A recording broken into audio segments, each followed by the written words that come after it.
میں نے حضرت علامہ صاحب نبر اللہ مرقدہ کی زبان مبارک سے بارہا سنا ہے تو بارہا یہ دینی مدارس کتنا قیمتی کام کر رہے ہیں اور کتنا اونچا کام کر رہے ہیں۔ یہ قرآن جو ان بچوں کے سینوں میں محفوظ ہو چکا ہے، یہ کوئی معمولی چیز ہے، یہ اللہ کا کلام ہے، اللہ کا آخری کلام، اور اس دنیا میں دین الہی کی عبارت کی تکمیل ہے۔ اور یہ قرآن کریم اس دنیا میں ایسے وقت میں صلح کا اور امن کا پرچار کرتا ہوا آیا ہے جبکہ پوری دنیا خاک اور خون میں لتھڑی ہوئی تھی، اور اس قرآن کریم نے ایک آواز لگائی، پوری انسانیت کو جھنجھوڑا کہ لوگوں میرے دامن میں آ جاؤ، ففروا الی اللہ، تم میرے دامن میں اگر آ گئے تو تمہیں سب کچھ مل جائے گا، کامیابیاں دنیا کی بھی ملیں گی، آخرت کی کامیابی ملے گی، اور اگر مجھ سے الگ رہ گئے پھر تمہیں کچھ نہیں ملے گا، نہ کہیں جہاں میں اما ملی، اور جو اما ملی تو کہاں ملی، اور میرے جرم ہائے سیاہ کو تیرے عفو بندہ نواز سے۔ تاریخ بتاتی ہے ہمیں اور آپ کو کہ کیسے بڑے بڑے پاپی، کیسے بڑے بڑے گنہگار، کیسے بڑے بڑے فاسق و فاجر قرآن کی اس آواز پر انہوں نے لبیک کہا اور قرآن کے دامن میں آ گئے۔ تو وہ لوگ جو لات و عزا کے سامنے اپنی گردنوں کو جھکایا کرتے تھے، جب قرآن کے دامن میں آئے تو ان کی زندگی میں ایسا انقلاب آیا کہ جو نہ تھے خود راہ پر اوروں کے ہادی بن گئے۔ اور کیا نظر تھی جس نے مردوں کو مسیحا کر دیا، اور درفشانی نے تیری قطروں کو دریا کر دیا، اور دل کو روشن کر دیا، آنکھوں کو بینا کر دیا، کس نے ذروں کو اٹھایا اور صحرا کر دیا، اور کس نے قطروں کو ملایا اور دریا کر دیا، اور کس کی حکمت نے یتیموں کو دیا در یتیم، اور غلاموں کو زمانے بھر کا مولا کر دیا، رحمت عالم عالم میں اجالا کر دیا، ہر طرف انسانیت کا بول بالا کر دیا۔ خیر، اس مبارک مدرسہ فیض ہدایت محمدی کی بدولت اور ان مدرسین کی محنتوں کی بدولت،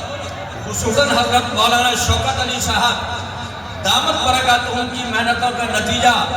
اور حافظ رفاقت علی صاحب کی جد و جہد کا نتیجہ، اور ان کی دعاؤں کا نتیجہ، اور ان کے اخلاص کا نتیجہ کہ اتنے حفاظ کرام آپ کے سامنے آئے، ان کے سروں پہ دستار فضیلت رکھی گئی، یہ بچیاں سامنے آئیں جنہوں نے قرآن کریم ناظرے پڑھا، اور کچھ صورتیں ہی جنہوں نے یاد کی، اور کچھ دینیات کی کتابیں پڑھی۔ بہت بڑی فضیلت ہے بچوں کے ناظر قرآن پڑھنے کی بھی، اور بچوں کے حفظ قرآن کی تو بہت ہی بڑی فضیلت ہے۔ اگر کسی بچے نے ہمارے اور بچی نے ناظر قرآن پڑھ لیا تو سرکار دو عالم فرما رہے ہیں کہ ماں باپ کے چھوٹے بڑے تمام گناہوں کو اللہ تعالیٰ معاف فرما دیتے ہیں بچے کے ناظر قرآن پڑھنے کی وجہ سے۔ اور اگر قرآن حفظ کر لیا، جیسے ماشاءاللہ کئی بچوں نے حفظ کیا ہے اور دستار بندی ابھی ہوئی ہے، تو اللہ کے رسول فرما رہے ہیں کہ یقال لصاحب القرآن اقرأ وارتقی ورتل کما کنت ترتل فی الدنیا فإن منزلک عند آخر آیت تقرأها، کہ قیامت کے دن حافظ قرآن سے کہا جائے گا، اور حافظ قرآن تو قرآن پڑھتا جا اور جنت کے درجوں پر چڑھتا جا، اور خوب بنا سنوار کر پڑھ، جیسے کہ تو دنیا میں بنا سنوار کر پڑھا کرتا تھا، بس تیرا مقام اور مرتبہ وہی ہے جہاں تو آخری آیت کے اوپر پہنچے۔ کتنی بڑی فضیلت ہے میرے بھائیوں، قرآن کتنی اونچی چیز ہے، اور کتنی تلاوت ہو رہی ہے قرآن کی، جتنی تلاوت قرآن کی ہو رہی ہے اور ہو چکی ہے اور ہوتی رہے گی، اتنی تلاوت کسی بھی کتاب کی نہ ہوئی، نہ ہو رہی ہے، نہ ہوگی۔ یہ قرآن اذانوں میں گونج رہا ہے، نمازوں میں دمک رہا ہے، یاد اللہ کی تنہائیوں میں مہک رہا ہے۔ یہ قرآن عابدوں کا اوڑھنا ہے، زاہدوں کا لباس ہے، فقیروں کا توشہ ہے، درویشوں کی متاع ہے، غذا ہے اور فقیہوں کی روشنی ہے۔ یہ اللہ کا شکر ہے کہ ہمارے بچوں نے، چھوٹے چھوٹے بچوں نے اس قرآن کی عظیم امانت کو اس مدرسے کی برکت سے اپنے سینوں کے اندر محفوظ کر لیا ہے۔ مبارک ہے آپ لوگ جو اس مدرسے کی خدمت کر رہے ہیں اور اس مدرسے کے لیے دامے گرامے قدمے سخنے اس کا تعاون کر رہے ہیں۔ انشاءاللہ مجھے امید ہے کہ آپ حضرات کا تعاون یہ کام آئے گا اور میدان محشر میں اور قیامت میں آپ دیکھیں گے کہ جو آپ نے اس مدرسہ کا تعاون کیا ہے وہ آپ کے کیسے کام آ رہا ہے۔ میرے محترم بزرگوں، ان مدارس کا مقصد ہی اشاعت قرآن اور تعلیم دین ہے۔ یہ دینی مدارس مسلمان بچوں اور بچیوں کے ذہن و دماغ اور دل و نظر کو اسلام کی تعلیمات حقہ اور جناب رسول کریم صلی اللہ علیہ وسلم کی مقدس زندگی اور حضرات صحابہ کے مجاہدانہ طریقوں پر ڈھال کر اور ان کو صحیح العقیدہ مسلمان بنا کر آج کی دہریت پسندی اور لامذہبیت گمراہ کن تحریکوں کی سازشوں کے جال توڑنے کے قابل بنا رہے ہیں اور قوم کے سامنے اسلام کا صحیح نظام و تصور پیش کر رہے ہیں۔ بہرحال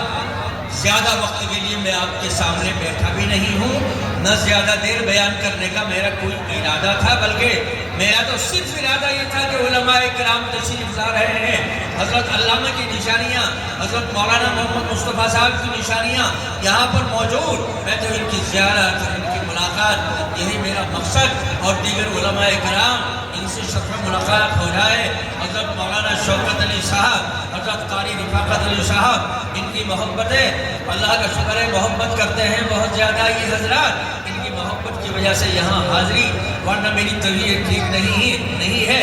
زیادہ دیر میں بول نہیں سکتا ہوں، شوگر کی بیماری ہے۔ اللہ سبحانہ وتعالی آپ لوگوں کی برکت سے، ان علماء کی برکت سے مجھے شفاء عاجلہ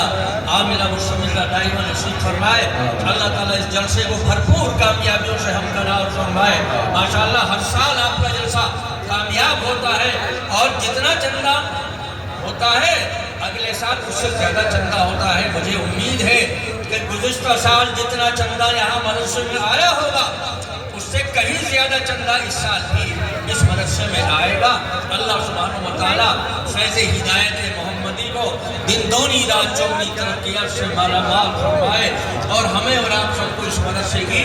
قدردانی کی توفیق نصیب فرمائے۔ وآخر دعوانا ان الحمدللہ رب العالمین۔